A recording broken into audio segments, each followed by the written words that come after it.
అదే RTV app వార్తల్ని క్షణాల్లో చదివే అవకాశం ఉంటుంది. ఒక న్యూస్ పేపర్, ఒక టెలివిజన్ ఛానల్ మీ చేతుల్లో ఎప్పుడూ ఉంటాయి. వ్యవసాయం దానికంటే ప్రధానమైన వృత్తి చేనేత. ఈ రెండు శాఖలకి గౌరవనీయ ముఖ్యమంత్రి గారు నాకు అవకాశం ఇచ్చారు. అందులో నా మిత్రుడు, నాకు కావలసిన వాడు, నా బాధ్యతలు చూస్తున్నటువంటి మురళిని మీరు బాగున్నారు. నాకు కొద్దిగా ఇబ్బందే జరుగుద్ది, ఎందుకంటే నా బాధ్యతలు చూసి ఆయన్ని మళ్ళీ మీ బాధ్యతలు అప్పగిచ్చారు కాబట్టి నాకు కొద్దిగా లోటు జరిగే అవకాశం ఉంది. ఆయన మీద నమ్మకం ఉంది. ఆయన నిబద్ధత పట్ల, ఆయన చిత్తశుద్ధి పట్ల, ఆయన యొక్క పట్టుదల పట్ల నాకు అవగాహన ఉంది. కాబట్టి మనం ఈ జాతిలో పుట్టినందుకు ఆ బాధ్యతను తీసుకొని నిర్విఘ్నంగా ఈ పెద్దలందరి సహకారంతో నువ్వు రాణించాలని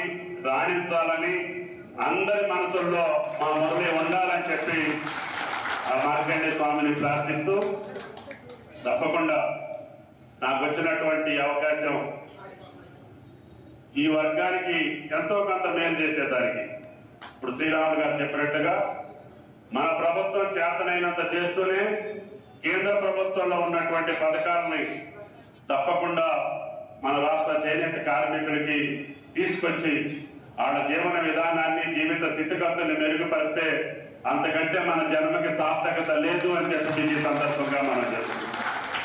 తప్పకుండా నాకు పూర్తి అవగాహన లేకపోయినా అన్న రమణ కానీ, అనిల్ గారు కానీ, జగన్నాథం గారు కానీ మిమ్మల్ని అందరినీ కూర్చోబెట్టి, అధికార యంత్రాంగాన్ని కూడా కూర్చోబెట్టి ఇందులో ఏ అవకాశాలు ఉన్నాయో, ఏ రకంగా చేస్తే మనం ఆ జాతికి ఎంత అయితే మేలు చేయగలుగుతామో తప్పకుండా చేసే బాధ్యతని మీ మనిషిగా నేను తీసుకుంటానని చెప్పుకోవడానికి ఈ సందర్భంగా మనం చెప్తున్నాం. కాబట్టి దయచేసి నా మిత్రుడే మురళి గారి బాధ్యతలు తీసుకుంటారు కాబట్టి మీ మనసులో ఏదున్నా ఆయన మనసులో పెట్టండి. తప్పకుండా కార్యక్రమాన్ని చేసే బాధ్యతను తీసుకుంటానని చెప్పి విజ్ఞప్తి చేస్తున్నాను. అదేవిధంగా రమణన్న కానీ, అనిల్ కానీ, జగన్నాథం గారు కానీ ఈ వృత్తిలో ఎవరికి అవగాహన ఉందో, ఏం చేస్తే మనం వాళ్ళకి మేలు చేసిన వాళ్ళం అవుతామో మీరందరూ కూడా ఎప్పుడంటే అప్పుడు, నేను హైదరాబాద్ లో ఉన్నప్పుడు నా సమయం తీసుకొని మీరు తప్పకుండా ఈ అంశాల మీద పూజ్యులు ముఖ్యమంత్రి గారికి విన్నవించడమే కాకుండా ఆయన సహాయ సహకారాలు తీసుకుంటూనే కేంద్ర ప్రభుత్వం యొక్క సహకారాన్ని కూడా తీసుకొని, అది వరంగల్ పార్క్ కావచ్చు, పోచంపల్లి పార్క్ కావచ్చు, గద్వాల పార్క్ కావచ్చు, ఇవన్నీ కూడా అసంపూర్తిగా ఉన్నాయని చెప్పి మనోడు చెప్పారు.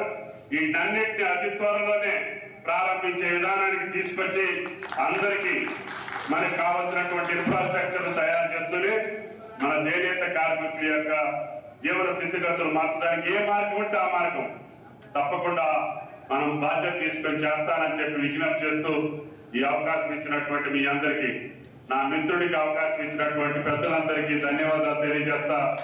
తప్పకుండా మీ మనిషిగా ఈ యొక్క చేనేత కార్మికులు ఆత్మ సంతృప్తితోటి, ఆత్మ ధైర్యంతో, భరోసాతో బతికే విధానానికి తప్పకుండా రాష్ట్ర ప్రభుత్వం రేవంత్ రెడ్డి గారి నాయకత్వాన నేను కృషి చేస్తానని చెప్పి మళ్ళీ ఒకసారి విజ్ఞప్తి చేస్తూ సెలవు తీసుకుంటున్నా. జై మార్కండేయ.